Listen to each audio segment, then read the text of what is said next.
Hello guys, we are back with our next lecture. In this lecture, let us go through the next topic that is a memory organization, guys. Okay, so we already know what is the hierarchy of memory, right? Yes. So there are some type of problems on which these type of questions will be asked, guys. So the questions they will ask is they will give you some information in the question and they will ask how much time it will take to read the data when the hit ratio is this and miss ratio is this, and those kind of terminology will be used. So that is what we'll be learning in this lecture, guys. Okay, so memory is organized at a different levels, right? So we learned it already. So it is a cache memory, main memory, secondary memory, in that way, right? So in 3 layers it will be measured normally, right? Yes.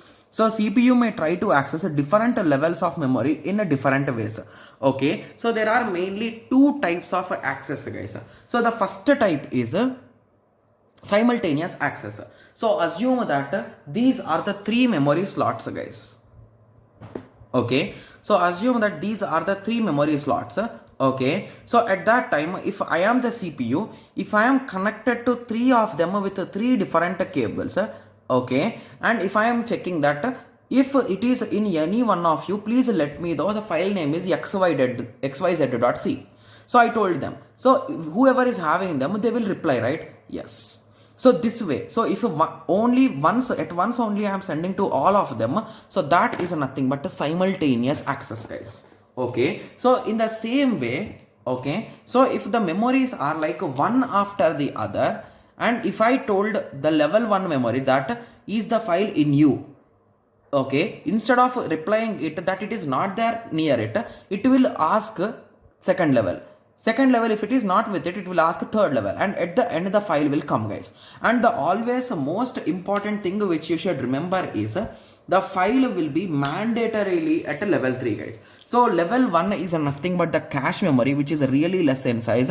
The second is nothing but the main memory, which is moderate in size, and the last level is nothing but the secondary memory, which is of a huge size in size. Got it? Yes.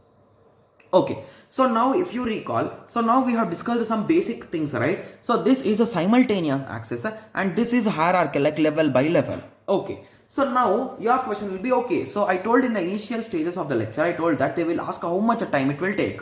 So now your question will be, how can we calculate a time from this level, from this layer wise, or how? So the theory here is, so assume that, so let me take a small piece of paper. Okay, so I'll be tearing a piece of paper and I'll be coloring it, guys, so that we can visualize it, right? Yes, so just give me a second. Okay, so I think it's clear, right? So everyone is getting the idea, right? Yes. Okay, so just okay, so assume that we are in search of a particular file, guys. Okay, so let us assume that is our file. Okay, so which example shall we take first of all, guys? So let us take hierarchical. I think if we understand hierarchical first, it will be really easy for us to understand simultaneous. Okay, yes, so let us understand hierarchical first. So now CPU will inform that I want this xyz file, whoever is having it, please send it to me. It will ask. Okay, so it will inform whom first, guys? It will inform the cache memory. Okay, so it will inform the cache memory, and cache memory will check it whether it is there or not in it. So if it is not there, it will pass the same information to level 2 and that will pass to level 3. Okay, so how exactly it will work is, so here we will have 2 terminologies, guys. So the first one is a hit and the second one is a miss. So hit ratio is nothing but how much a percentage chance is there that it could be found. Similarly, miss ratio is nothing but how much a percentage of chance is there that it will miss. So with this understanding, you can say, so hit plus a miss is equals to 1, right? So the total ratio, okay, because it is in terms of ratio, or if it is in percentage, it will be 100%. Got it? Yes. So the formula will look in this way, guys. So effective access time, guys, remember one more thing, this is average, guys. It will not be the exact time, it will be approximate time, because it is all dependent on probability, right? Yes. Okay, so it is a nothing but hit ratio of 1 into time taken by 1.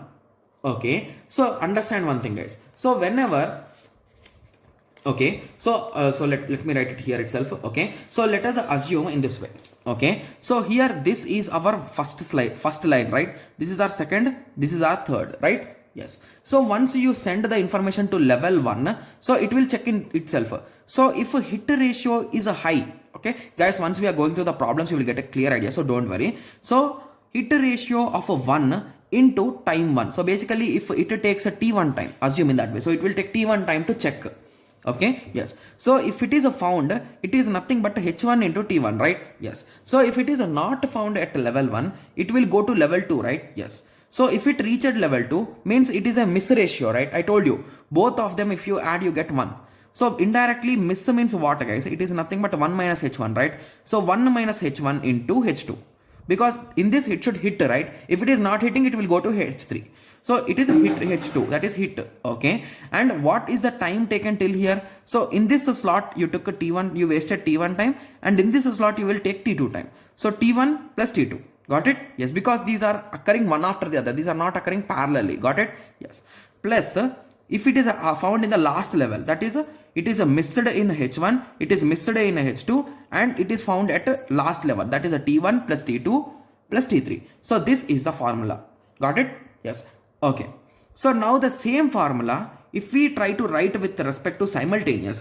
So if you recall, in simultaneous the request will be sent to all of them at once, right? So there will be no penalty of this time, right? T2, T2, T3, right? Yes. So if you remove them or if you place zeros instead of them, that is nothing but the simultaneous access time formula. Got it? Yes. So I hope everyone got a clear idea with respect to this. So now let us go through a small example. I think this is a GATE CSE 2015 previous year question, guys. Okay. So what they gave is okay. So they clearly gave the read request. Okay. So in question they gave everything, guys. So what they gave is they told it is a 2 level one. Okay. So it is not 3 level, it is only of 2 levels. So they told 80% hit ratio. Okay. So 80% hit ratio at a H1, guys. So if you convert it into points, it is nothing but 80 by 100, right? Which is nothing but a 0.8. And the miss ratio of 1 is a nothing but a 0.8. 1 minus 0.8, that is a 0.2, right? Yes. Okay. So now we note the hit ratio and miss ratio of H1. Okay. And remember one more thing. If there are 2 levels, you need only for the first one, you need hit and miss ratio, guys. If it is a 3 levels, you need for first and second, guys. Because third one's hit ratio, you will always, the last one's hit ratio, you will always assume it is 1 and it is 100% found. In that way you will assume. Okay. Yes. Okay, so I think everyone remembers the formula, right? So for 2 level, what is the formula, guys? It is nothing but H1 into T1 plus H1 minus 1 into H2 into T1 plus T2.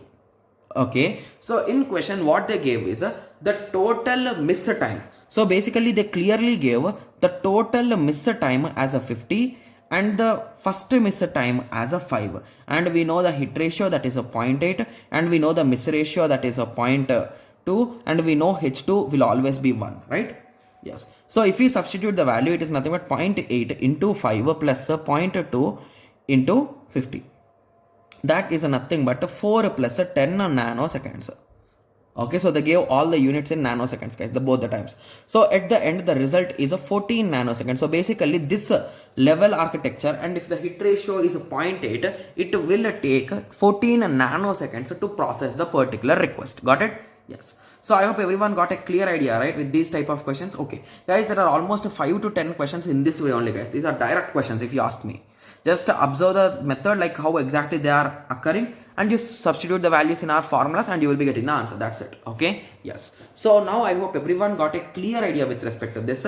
So in the next lecture, let us discuss about cache coherence problem, guys. So whenever we are using a caches, there are 2 problems. So the first problem is there are some problems. We'll be discussing about those solutions and how to solve them. Okay. Yes. So I hope everyone got a clear idea with respect to this. So we discussed about memory organization, right? So the how to solve the problems. Okay. Yes. So let us meet in the next lecture. Thank you. Thanks for watching.